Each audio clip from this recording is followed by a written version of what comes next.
Part 1. The sky over New Haven burned red.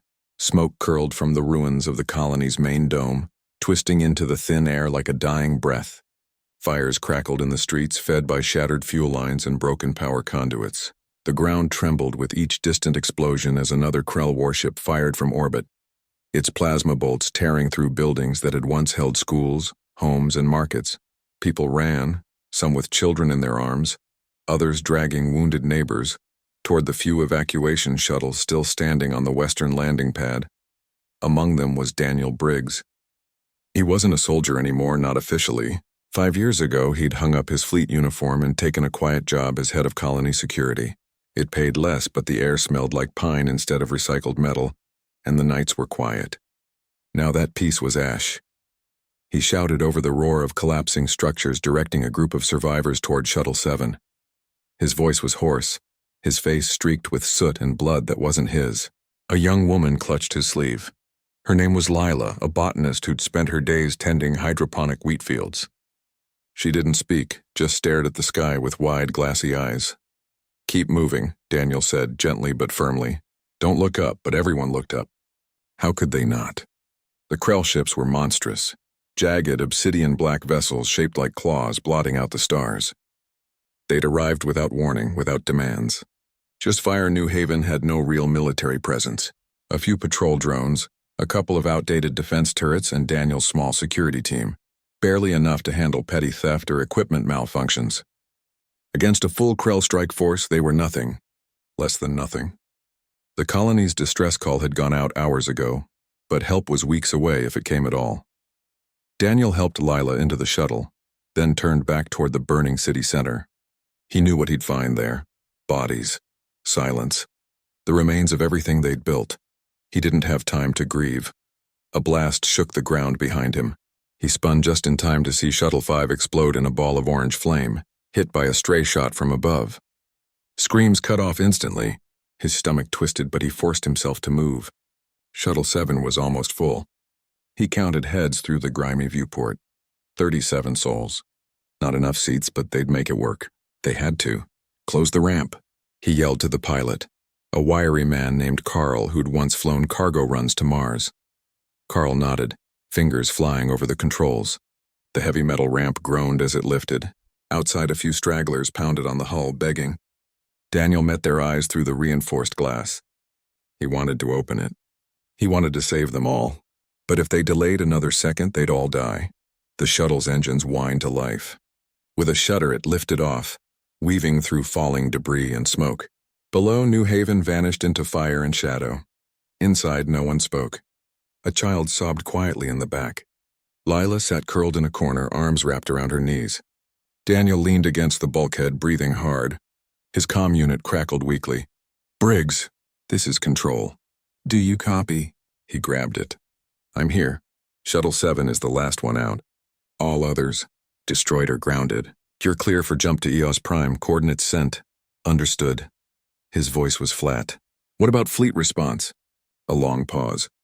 "Then High Command is assessing." Daniel knew what that meant. No help was coming. Not in time. Maybe not ever. He switched off the comm and stared out the viewport. The stars were cold and distant. Earth felt like a dream. 3 days later, Shuttle 7 limped into orbit around EOS Prime. The station there took them in without question. Medics rushed to treat burns and shock. Food and water were handed out in silence. Refugees from other colonies were already there, faces hollow, voices low. The Krell weren't just hitting New Haven. They were sweeping the frontier clean. Daniel reported to the UEC outpost on the station. A young officer named Maya Ruiz debriefed him, her fingers tapping notes into a tablet. She looked exhausted, but her eyes were sharp. "You saw their ships up close?" she asked. "As close as I ever want to," Daniel said. "Any patterns? Weak points? Anything unusual?" He thought about it. They didn't loot, didn't land troops, just burned everything. Like they wanted to erase us, not conquer us. Maya nodded slowly. "That's what the others said too." She handed him a ration pack and a thin blanket. "Get some rest. High Command wants to speak with you soon." He didn't sleep. He walked the station's observation deck instead, watching Eos Prime's blue-green swirl below. He thought about his house on New Haven, the books on the shelf, the coffee mug he'd left on the counter, the garden he'd planted with his own hands. All gone. Back on Earth, in a room buried deep beneath Cheyenne Mountain, Admiral Lena Cruz reviewed the latest casualty reports. Her face was calm, but her knuckles were white around her stylus. The Krell had declared war without speaking a word. And humanity, stretched thin across 100 worlds, was losing. She turned to her aide. Send the order. Activate Protocol Draconis. The aide hesitated. Ma'am, are you sure? It's never been tested. Not in real conditions. Lena didn't look up. They just killed 12,000 civilians on New Haven. 12,000. If Draconis is real, it's time. If it's not, then we're already dead. Far away, in the frozen wastes of Antarctica, massive doors groaned open beneath a glacier older than nations. Ice cracked and hissed as warm air flooded a chamber that hadn't seen light in 200 years. Inside, 4 tall, still figures rested in glass pods, their forms wrapped in dark, scale-like armor, their faces peaceful. The machines around them hummed to life. Lights flickered. Monitors blinked awake. One by one, the pods hissed open. Steam curled into the cold air, and deep within the ice, something ancient stirred. Part 2. The wind howled across the Antarctic ice sheet, sharp and endless. Snow swirled in white sheets, hiding the world beneath a frozen blanket. Few humans ever came this far south. Fewer still knew what lay buried here. Deep below the surface, inside a facility known only as Site Theta, lights flickered on for the first time in over 2 centuries. The air, once still and cold, now hummed with power. Pipes groaned as heat flooded through them. Metal doors slid open with a low hiss, revealing corridors that had not echoed with footsteps since the last Great War. At the center of the complex stood 4 tall cryochambers, arranged in a circle like ancient sentinels. Frost coated their glass fronts, but inside the figures within began to stir. Their eyes, closed for generations, fluttered open. They were not human, not fully. Their skin shimmered faintly, like polished obsidian under moonlight. Their frames were lean but powerful, built for speed and strength beyond normal limits. Wires and soft bioluminescent veins traced patterns along their arms and necks, pulsing gently with life. They breathed slowly, calmly, as if waking from a quiet nap rather than a 200-year sleep. A man in a worn lab coat stepped into the chamber. His name was Owen Hayes, and he was the only scientist left alive who understood what these beings truly were. His hands trembled slightly as he checked the monitors, but his voice was steady. "Welcome back," he said softly. The tallest of the 4, Kyle, turned his head toward Owen. His eyes were gold, deep and intelligent. He spoke, his voice smooth but edged with something ancient. "How long?"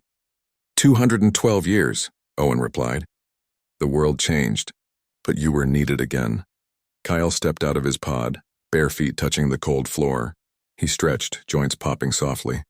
The others followed, Rook, broad-shouldered and silent, Vex, quick-eyed and sharp, Sable, calm and watchful. They moved with grace, as if gravity itself bent to their will. Owen handed them simple black uniforms woven with flexible armor. They dressed without a word, used to this ritual from their training long ago. When they were ready, he led them to the main briefing room. On the wall screen, footage played in a loop. A human colony burning, ships falling from the sky, children running. Then silence. Then fire. The dragons watched. None of them blinked. "Who did this?" Kale asked, his voice low. "The Krell Dominion," Owen said. "An alien empire. They struck without warning. No demands, no talks. Just destruction." Sable tilted her head. "Why? We don't know. Maybe they see us as weak. Maybe they just enjoy it. Either way, they've hit 6 colonies so far. Tens of thousands dead." Rook crossed his arms. His voice was rough, like stone grinding on stone. "And the fleet?" "Outnumbered, outgunned. They're trying, but the Krell move fast." Vex tapped a finger against the screen, freezing the image on a burning schoolhouse. "They killed children, it wasn't a question. It was a statement. A fact that settled in the room like ice." Kale turned to Owen. "What is our mission?" "Protocol Draconis is active. You are authorized to engage the Krell by any means necessary. Protect human lives. Stop the attacks, if possible. Make them regret ever hearing the word human." A silence stretched. Then Cale nodded once. Good, they didn't ask for weapons. They didn't need to.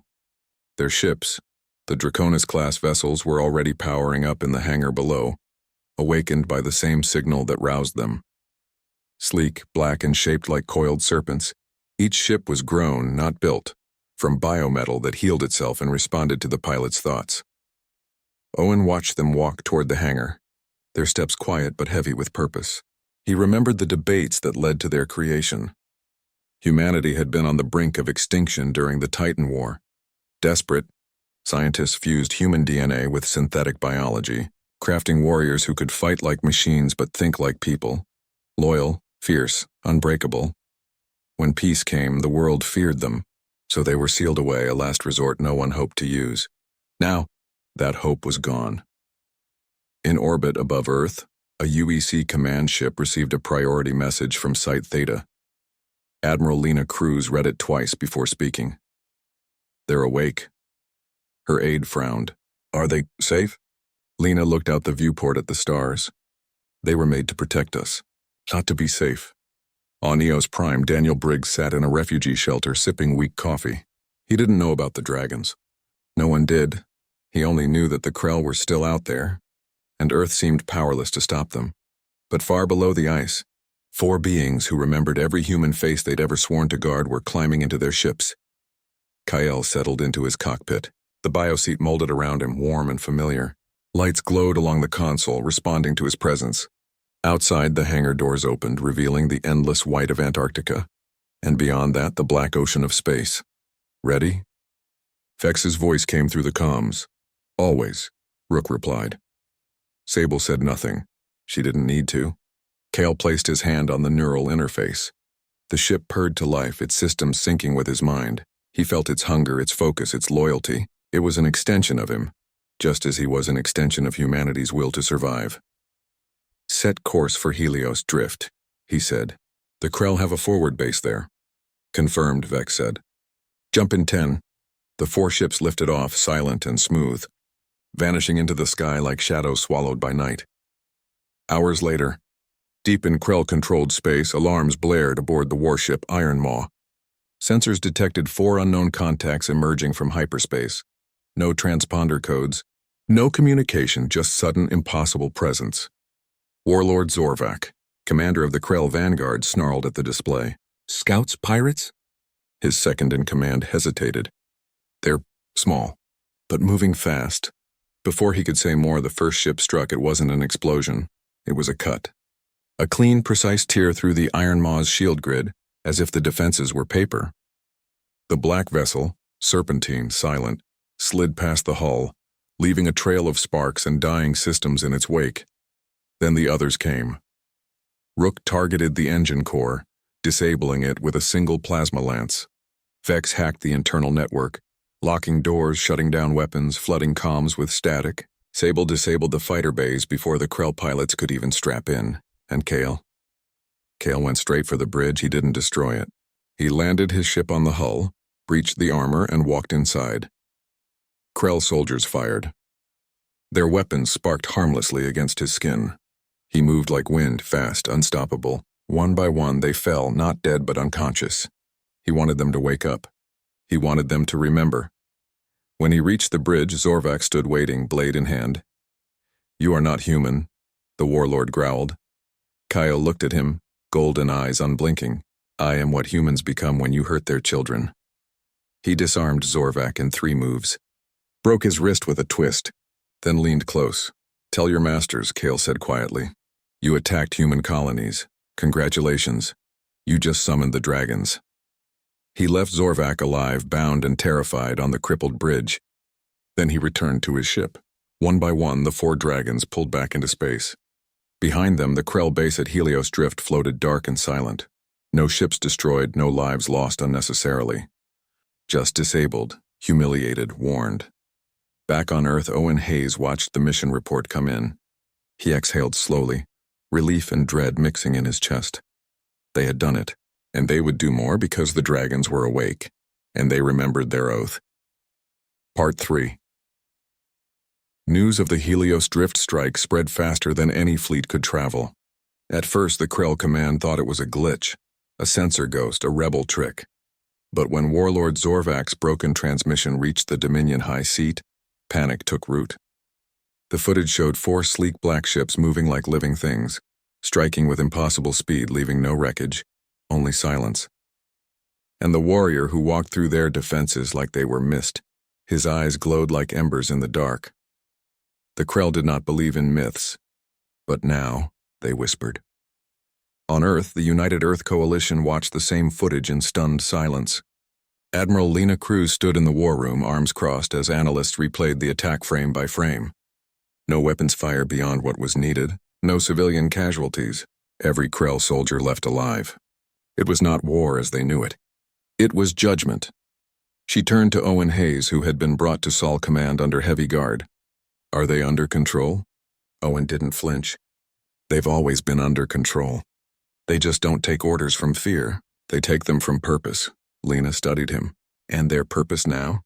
To protect humanity. Nothing more. Nothing less. Far away, aboard their ships, the dragons drifted in the void between stars. They did not celebrate. They did not rest. They waited. Kyle sat in his cockpit, eyes closed, linked to his vessel's mind. He felt the hum of the engines, the pulse of the biometal, the quiet song of deep space. He remembered Earth, not the cities or the wars, but the small things. A child laughing in a garden, an old man feeding birds, a woman singing while she cooked. Those were the things worth guarding.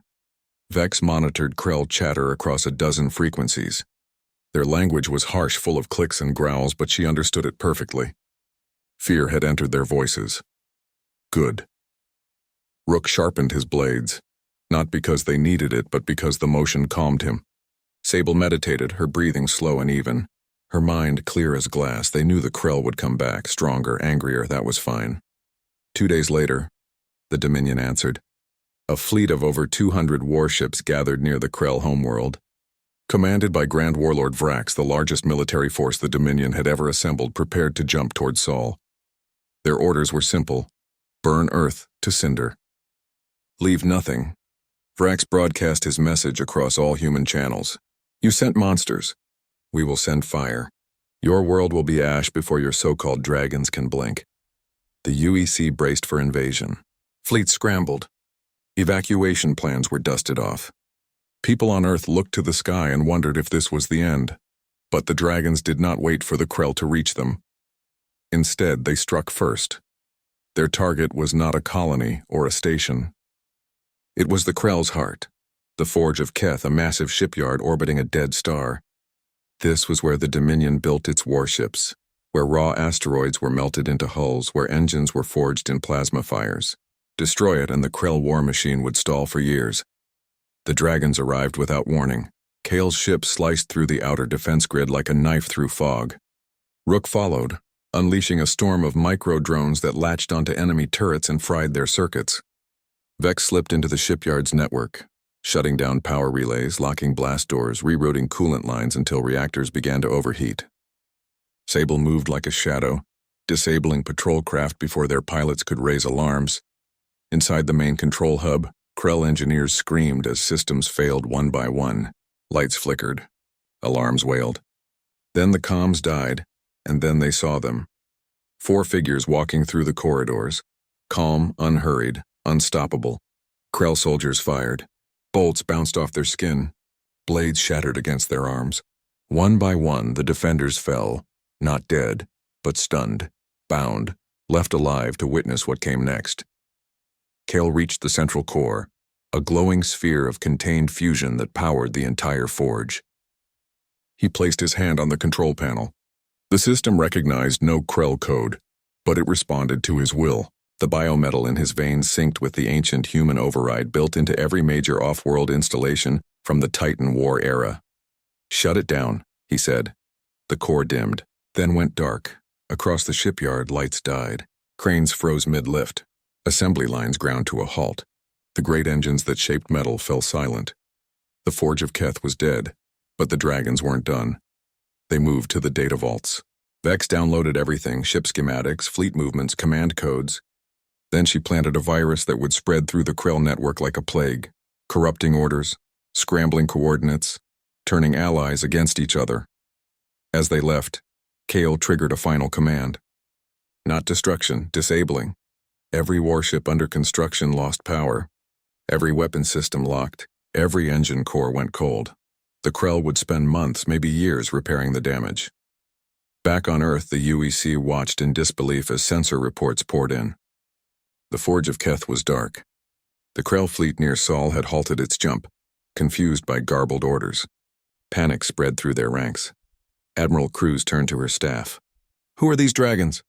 No one answered. No one could. On EOS Prime, Daniel Briggs heard the news in the refugee mess hall. A man at the next table whispered, "They say Earth sent angels of war. Black ships. Golden eyes. They walked through fire and didn't burn." Daniel didn't believe in angels, but he remembered the look in the Krell ship's eyes as they burned New Haven. And now, someone had made them afraid. That was enough. In the void beyond the Krell border, the 4 dragons regrouped. Their ships hovered near a dead moon, silent and still. "We hurt them," Rook said. "But not enough," Sable replied. Vex checked the stolen data. "They still have fleets, still have weapons, still have hate." Kale looked toward the Krell homeworld, a red dot in the distance. "Then we go deeper." They did not speak of victory. They spoke of duty, because the Krell had made a mistake. They thought humans were soft, weak, easy to break. They did not know that humanity had once faced extinction, and in that darkness, forged guardians from fire and will. And those guardians were just getting started. The next strike would be faster, sharper, closer to home. The dragons turned their ships toward the Krell capital system, and space itself seemed to hold its breath. Part 4. The Krell homeworld, Vorta, hung in space like a bruise. Dark red clouds swirling over jagged continents of black rock. It was a place of fire and iron where strength was law and mercy was weakness. For centuries, the Dominion had crushed every enemy that dared stand against them. Now, for the first time, fear lived in their cities. Grand Warlord Vrak stood on the highest tower of the High Seat, his claws gripping the railing until it bent. Below, the capital seethed with panic. Ships scrambled in orbit. Troops marched in endless drills. But everyone knew the truth. The dragons were coming, and no one knew how to stop them. Vrax had ordered every defense system activated. Energy shields wrapped the planet like armor. Orbital cannons pointed toward the void. Patrol fleets doubled, tripled, quadrupled, yet none of it felt like enough. The footage from the Forge of Keth played on every screen. Silent black ships, golden-eyed warriors walking through fire, leaving only broken machines and living prisoners behind. They did not kill needlessly. That was the worst part. It meant they were not monsters. It meant they chose, and they had chosen to punish the Krell. Far beyond the outer rim, the 4 dragons approached. They did not hide. They did not rush. They came like nightfall. Slow, certain, and unavoidable. Kyle led the way, his ship gliding through sensor nets as if they weren't there. Vex had already blinded the Krell early warning satellites with a pulse of corrupted code. Rook and Sable flanked him, their vessels humming with quiet power. They struck not the capital, but the heart of Krell Command. The War Nexus, a massive station where all fleet orders originated. It floated in high orbit, bristling with weapons and shielded by layers of hardened alloy. The Krell saw them coming this time. Open fire. Vrax roared from the command deck. Plasma beams lanced out, bright and deadly.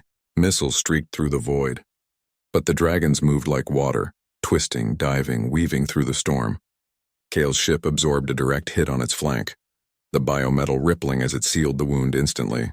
Rook barrel rolled past a missile barrage, then unleashed a swarm of seeker drones that latched onto turret mounts and melted their joints.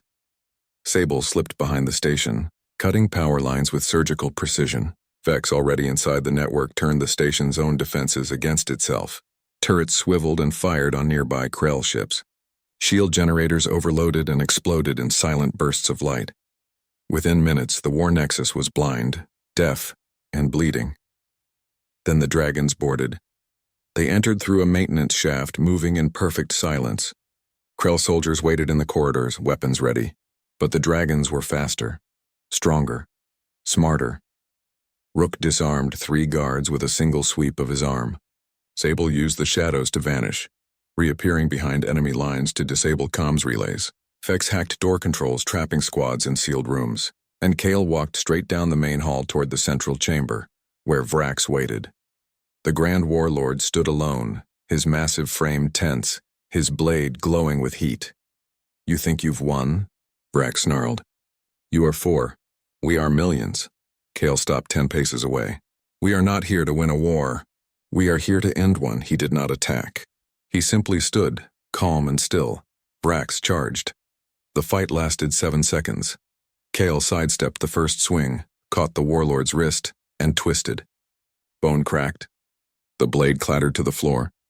Before Vrax could roar, Kale's other hand struck his neck, precise, painless, paralyzing. The Grand Warlord collapsed, unable to move, unable to speak, but fully aware. Kale knelt beside him. "Listen well," he said, his voice low but clear. "You burned human homes. You killed children who never held a weapon. For that, you will not be conquered. You will be erased." He stood, turned, and activated the station's main broadcast system. Across every Krell ship, every city, every home, his voice echoed, in perfect Krell tongue. "You attacked human colonies. Congratulations, you just summoned the dragons." Then he shut down the war nexus completely. Not with fire, not with bombs, with silence. Every system went dark. Every light died. The station drifted empty and cold. But the message lived. Back on Vortha, riots broke out. Some Krell demanded surrender. Others called for total war. But the truth was clear. Their leaders were broken. Their defenses were useless. Their empire was cracking. On Earth, the UEC watched it all unfold. Admiral Lena Cruz received the full transmission. She played it once, then again. Then she leaned back in her chair and closed her eyes. "They're not just fighting," she said softly. "They're teaching." Owen Hayes stood nearby, arms crossed. "They were built to protect. But they understand something we forgot. Sometimes protection means making sure the wolf never dares come near the den again." In refugee camps across human space, people whispered the dragon's words like a prayer. On EOS Prime, Daniel Briggs heard it over a public feed. He didn't cheer. He just nodded as if something deep inside him had finally settled. The Krell would not strike again. Not after this. But the dragons weren't finished. They left Vortha untouched, not out of mercy but strategy. Let the Krell live with what they had done. Let them remember the silence after the fire.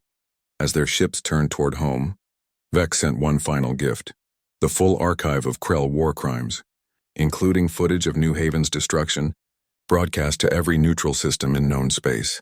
The galaxy would know who started this, and who ended it. No one would dare side with the Krell now. The dragons flew on, their mission complete, but their watch not over. Because they knew the truth. Peace was not the absence of war. It was the presence of guardians, and humanity had just reminded the stars what happened when you hurt their own. Part 5. The war ended not with a bang, but with silence. 3 weeks after the fall of the War Nexus, the Krell High Council sent a message to Earth. No threats. No demands. Just words. We surrender. They agreed to every term the United Earth Coalition laid out. Full reparations for every colony lost, the return of all human prisoners, the dismantling of their forward fleets, and open access to their records so the galaxy could see what they had done. It was total, unconditional, humble. No one celebrated loudly. Not yet, the wounds were too fresh. But in homes across human space, people breathed a little easier. Children slept through the night. Refugees began to rebuild. On New Haven, the first new structure rose from the ashes, a schoolhouse built with hands still shaking from loss but steady with hope. At its entrance, a simple stone marker stood. Carved into it were 4 names no history book would ever print: Kyle, Rook, Vex, Sable. Captain Daniel Briggs placed it there himself, early one morning when no one was watching. He didn't know if they would ever see it. He just needed them to be remembered. Back on Earth, the world debated what to do next. Some leaders called for the dragons to be brought in, studied, maybe even controlled. Others argued they were too dangerous to remain free. But Admiral Lena Cruz shut those talks down fast. "They saved us," she said in a closed session of the Coalition Council. "Not because we asked nicely. Not because we paid them. Because they chose to. If we try to chain them now, we become no better than the Krell. Owen Hayes stood beside her, older now, tired but resolute. They're not weapons. They're guardians. And guardians don't live in cages. In the end, no orders were given, no demands made. The dragons were simply left alone. They did not return to their vault beneath the ice. They took station at the edge of human space near the old Titan belt, where asteroids drifted like forgotten bones. Their ships, still sleek, still silent, orbited a dead moon, watching the dark. One evening, Admiral Cruz took a shuttle out to meet them. She came alone, no guards, no cameras, just her and a small data chip containing thanks from every colony they'd saved. Cale met her on the hull of his ship, standing where the metal met the void.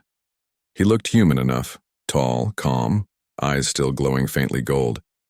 But there was something ancient in his posture, something that had seen empires rise and fall. "You didn't have to come," he said. "I wanted to," she replied, "to say thank you. For everything." He nodded slowly. "We did what we were made to do. And now?" she asked. "Will you go back to sleep?" He looked past her toward the stars. "Our war ended centuries ago. This was not our fight. It was yours. We only stood beside you." He paused, then added, "As long as humans look to the stars, something must watch the dark for them." She understood then. They weren't leaving. They weren't returning. They were staying on their own terms in their own way. She handed him the chip. He took it, fingers brushing hers for just a second. "Tell them," he said, "that they are not alone." She did. On Eos Prime, Daniel Briggs stood on the observation deck again, but this time the view was different. Ships moved in orderly lines. Construction drones buzzed around new habitats. Life was returning. A child ran past him, laughing, holding a toy shaped like a black serpent with golden eyes. Briggs smiled. Far beyond, near the edge of known space, the dragons drifted, Rook trained in zero gravity, testing his reflexes against simulated threats. Vex monitored distant signals, listening for whispers of new dangers. Sable tended a small garden inside her ship. Real soil, real seeds, a piece of earth she had asked for and received. And Cale watched the comms, waiting, not for war, but for the next time someone forgot, because the lesson had been taught. The galaxy now knew, hurt humanity and you wake the dragons. They did not seek glory. They did not want songs or statues. They only wanted peace for the people they had sworn to protect so long ago, and peace for now had come. The stars burned cold and bright above them. The void stretched endless and deep, but in that darkness 4 silent ships held their post, not as weapons, not as myths, but as promise. And somewhere in a rebuilt schoolyard on a world once lost to fire, a child looked up at the night sky and whispered, "Thank you." The dragons heard. They always did.